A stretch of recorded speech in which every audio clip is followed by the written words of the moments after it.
Chanakya IAS academy daily current affairs MCQs में आपका स्वागत है। तो आइए देखते हैं आज का पहला प्रश्न। पूर्वोत्तर संपर्क सेतु पोर्टल निम्नलिखित में से किस मंत्रालय की एक पहल है? ऑप्शन ए विदेश मंत्रालय, ऑप्शन बी ग्रामीण विकास मंत्रालय, ऑप्शन सी बंदरगाह जहाजरानी और जलमार्ग मंत्रालय या ऑप्शन डी उत्तर पूर्वी क्षेत्र विकास मंत्रालय। इसका सही जवाब है ऑप्शन डी उत्तर पूर्वी क्षेत्र विकास मंत्रालय। यह एनईआर में केंद्रीय मंत्रियों की पाक्षिक यात्राओं की निगरानी को सुव्यवस्थित और बढ़ाने के लिए डिजाइन किया गया एक शक्तिशाली उपकरण है। आइए देखते हैं इसकी विशेषताएं। डैशबोर्ड में केंद्रीय मंत्रियों द्वारा उत्तर पूर्वी क्षेत्र के राज्यवार जिलावार दौरे के बारे में बहुमूल अंतर्दृष्टि और चित्रमय जानकारी प्रदान करता है, जिसका उपयोग सभी हितधारकों द्वारा एक ही स्थान पर किया जा सकता है। पोर्टल उन मंत्रियों की एक क्यूरेटेड सूची तैयार करता है जिन्हें आगामी महीनों में एनईआर की यात्रा के लिए नामांकित किया जा सकता है। दौरे के बाद मंत्री अपनी सिफारिशों के साथ अपनी यात्रा रिपोर्ट ऑनलाइन जमा कर सकते हैं।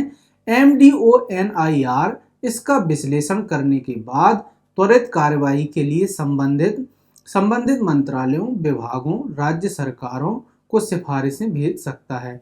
पोर्टल एक क्लिक से यात्राओं पर सारांश रिपोर्ट तैयार करता है। तो देखते हैं आज का सवाल नंबर दूसरा।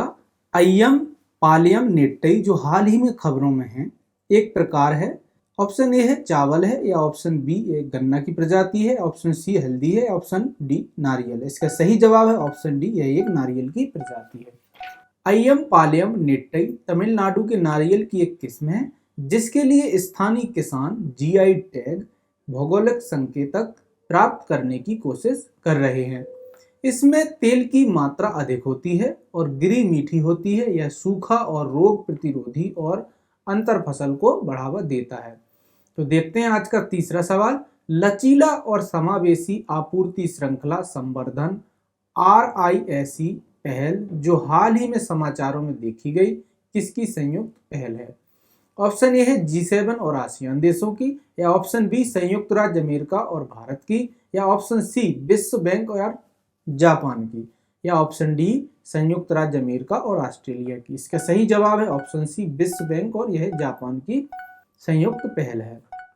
विश्व बैंक और जापान ने मोरक्को में लचीला और समावेशी आपूर्ति श्रृंखला संवर्धन पहल शुरू की है। यह पहल उभरते बाजारों और विकासशील देशों को उनके स्वच्छ ऊर्जा उत्पादन, विनिर्माण के विस्तार और खनिज उद्योग में उनकी भागीदारी बढ़ाने में सहायता करके रोजगार सृजन और जलवायु परिवर्तन की दोहरी चुनौतियों से निपटने के लिए डिजाइन की गई है।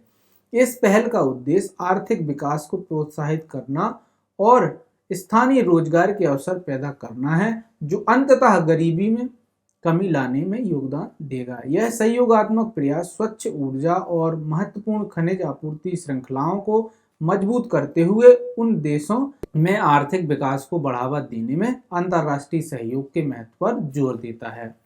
तो देखते हैं आज का सवाल नंबर चौथा। राष्ट्रीय स्तर पर कौन सा मंत्रालय अनुसूचित जनजाति और अन्य पारंपरिक वन निवासी वन अधिकारों की मान्यता अधिनियम 2006 के प्रभावी कार्यान्वयन को सुनिश्चित करने के लिए एक नोडल एजेंसी है?